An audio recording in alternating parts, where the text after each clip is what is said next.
Hello everyone. बेटा आज हम संस्कृतम जो है अमृतम संस्कृत पाठमाला तृतीय भागा कक्षा 8 से जो है स्टडी करेंगे। आज हमारा यहाँ पर चैप्टर है 12 यानी कि भारतीय वाङ्मयम, भारतीय साहित्य। तो इसके बारे में हमने जो है पिछली वीडियो में जाना था, लेकिन आज हम जो है इसकी एक्सरसाइज करेंगे। तो फर्स्ट ऑफ ऑल जो है एक्सरसाइज में हमारे आते हैं वर्ड मीनिंग। तो पहले हम वर्ड मीनिंग करेंगे और उसके बाद हम देखते हैं अपनी जो है मूल्यांकन करेंगे एक्सरसाइज का। एक्सरसाइज जो है हमारी नंबर 1 है शुद्धम विकल्पम चित्वा उत्तरत, यानी कि शुद्ध विकल्प चुनकर उत्तर दीजिए। तो यहाँ हमारा फर्स्ट है कियंती वेद अंगानी संति, वेदों के कितने अंग हैं? तो शत आंसर दिया हुआ यानी कि 6। वेदाः कति संति, वेद कितने होते हैं? तो आंसर है हमारा चत्वारः यानी कि 4। इन चारों वेदों के बारे में हम आगे जानेंगे कौन कौन से हैं। फिर है हमारा रामायणस्य रचयिता के, रामायण के रचयिता कौन है? तो आंसर है हमारा वाल्मीकि।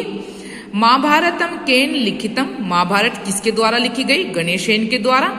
शून्यस्य आविष्कर्ता कहा, शून्य के आविष्कर्ता कौन है? आर्यभट्टः। मुनि पाणिनि अन्यो विशेष्य पदम किम, मुनि पाणिनि में अन्य विशेष पद क्या है? तो पाणिनि। फिर 7 नंबर पर है हमारा पटु इत्यस्य किम पर्याय पदम पाठे प्रयुक्तम, पटु जो है वो मतलब पाठ में जो है इसका पर्याय पद क्या है? तो निपुणः। फिर 8 नंबर पर है पठनियम इत्यत्र कहा धातु कस्य प्रत्यय, यानी कि पठनियम में कौन सी धातु और कौन सा प्रत्यय है? तो यहाँ पर पट धातु है, अन्यर प्रत्यय है। सेकंड एक्सरसाइज देख लेते हैं पूर्ण वाक्य उत्तरत, पूरे वाक्य में उत्तर दीजिए। तो षट शास्त्रा नाम नामानी लिखत, जो 6 शास्त्र हैं उनके नाम बताने हैं। कौन कौन से हैं? वैशेषिक, न्याय संहितम, सांख्य, योग, मीमांसे। और मीमांसे के 2 हैं यानी कि पूर्व और उत्तर। फिर है सेकंड क्वेश्चन ब्रह्म ज्ञानम केसु प्राप्यम अस्ति, ब्रह्म ज्ञान किससे प्राप्त होता है? तो ब्रह्म ज्ञान जो है हमारा किससे प्राप्त होता है वो देखते हैं। ब्रह्म ज्ञानम उपनिषदु प्राप्यम अस्ति, ब्रह्म ज्ञान जो है वो हमारा उपनिषदु से प्राप्त होता है। आदिमः शल्य चिकित्सक कहा आसीत्, यानी कि शल्य चिकित्सक का आदिम कौन है? तो श्रुतः। फिर है हमारा चाणक्य कम शास्त्रम रचितवान, चाणक्य जो शास्त्र है वो किसके द्वारा लिखा गया? यानी कि अर्थशास्त्रम। तो अर्थशास्त्र के बारे में इसमें जो है बताया गया है। अष्टाध्यायी कम लिखितवान, अष्टाध्यायी जो है किसने लिखा? अष्टाध्यायी पाणिनि लिखितवान, अष्टाध्यायी जो है वो पाणिनि ने लिखा। चतुराणाम वेदानाम नामानि लिखत, चारों वेदों के नाम कौन कौन से हैं? ऋग्वेदः, अर्थवेदः, सामवेदः, यजुर्वेदः। तो ये एक्सरसाइज हमारी क्वेश्चन आंसर है।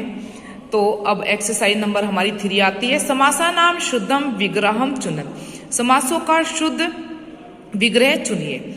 तो ब्रह्म ज्ञानम, तो ब्रह्मस्य ज्ञानम, इसका आंसर होगा ब्रह्म का ज्ञान। गणेश लिखितम, गणेशेन लिखितम, गणेश के द्वारा लिखी गई। फिर हमारा जो है इसका नंबर 3 है, नंबर 3 देख लेते हैं। भास्करः वारः मिहिरो, तो भास्करः चाह वारः मिहिरः, तो भास्कर और वार मिरः। अष्टाध्याय्याम, तो आंसर है हमारा अष्टानाम अध्यायना नाम समाहारा ताम, यानी कि 8 अध्यायों का समाहार। फिर है नाटककार, तो नाटकम करोति या स, यानी कि जो नाटक करता है। फिर है नीति पटु, नीतो पटु, नीति में चतुर। फिर एक्सरसाइज नंबर 4 आती है हमारी संधि विच्छेदान कुरुत, संधि विच्छेद कीजिए। संधि विच्छेद में क्या है हमारा? सामर्थ्यव, यानी कि साम प्लस अर्थव। फिर है कवि वाल्मीकि, कवि प्लस वाल्मीकि। वैद्योसो, यानी कि वैदो प्लस असो। अष्टाध्यायी, अष्ट प्लस अध्यायी। फिर सेकंड है हमारा तत् प्लस, यानी कि तद्वाप्यम, तत् प्लस अवाप्यम। फिर है व्यासोक्तम, व्यासः प्लस उक्तम। को अस्ति, का प्लस अस्ति। फिर है को अरचयत, का प्लस अरचयत। तो ये हमारी जो है संधि विच्छेद हो गई है। नेक्स्ट एक्सरसाइज हमारी 5 आती है। 5 में दिया हुआ है रचना रचनाकारे सह मिलित, यानी कि रचनाओं को रचनाकारों से मिलाइए जो जिसके द्वारा लिखी गई है। तो चरक संहिता, चरक संहिता चरक के द्वारा। योग शास्त्रम पतंजलि। फिर हमारा अर्थशास्त्रम यानी कि चाणक्य। अष्टाध्यायी तो पाणिनि, अभी हमने पीछे भी पढ़ा है इनके बारे में। रामायणम तो रामायण के रचयिता तो सबको पता है, वाल्मीकि हैं। फिर महाभारत तो महाभारत किसके द्वारा लिखी गई है बेटा? आंसर हमारा इसका ड है, वेद व्यास के द्वारा। आर्यभट्टियम तो आर्यभट्टियम जो है हमारी किसके द्वारा है? आर्यभट्ट के द्वारा ही, जैसे नाम से ही पता चल जाता है। श्रुत संहिता तो श्रुतः, तो ये हमारे रचना और रचनाकारों के नाम हो गए। फिर है मूल्य पर कहा, यानी कि अधोलिखित प्रश्नानान उत्तरत, यानी कि नीचे लिखे प्रश्नों के उत्तर दीजिए। अब इन प्रश्नों के हम उत्तर देख लेते हैं।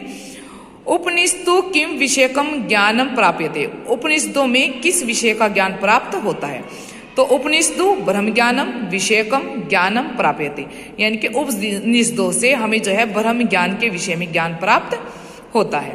आदि कवि का कथ्यते, आदि कवि किसको कहते हैं? आदि कवि वाल्मीकि कथ्यते, आदि कवि वाल्मीकि को कहते हैं। थर्ड क्वेश्चन है हमारा, शून्य से आविष्कार कहा अकरोत, शून्य का आविष्कार किसने किया? तो आंसर है हमारा शून्य से आविष्कार आर्यभट्ट अकरोत। आयुर्वेदस्य जनकः का मन्यते, आयुर्वेद का जनक किसको माना जाता है? आयुर्वेदस्य जनकः महर्षि चरकः मन्यते, महर्षि चरक को मानते हैं। चाणक्यः कम राजवंशम नाशितवान, चाणक्य ने किस राजवंश का नाश किया? चाणक्यः नंदम, ये यहाँ पर अनुस्वार बिंदी चमक नहीं रही है बेटा, इसको थोड़ा सा और हम क्लियर कर लेते हैं। नंदम राजवंशम नाशितवान, चाणक्य ने नंद राजवंश का नाश किया। कहा कवि कवि कुलगुरु मन्यते, किसको, किस कवि को कवियों का कुलगुरु माना जाता है? तो कालिदास कवि कवि कुलगुरु मन्यते, कवियों में जो है कालिदास को कवियों का कुलगुरु माना जाता है। तो ये हमारी यहाँ पर क्वेश्चन आंसर सब क्लियर हो गए हैं बेटा। अब जिस पर भी मैंने रेड पेन से टिक किया है तो वो एक्सरसाइज जो है आपको अपनी नोटबुक में करनी है, क्लियर। और फिर भी यदि किसी को कोई प्रॉब्लम है तो आप मुझे कमेंट करके पूछ सकते हैं।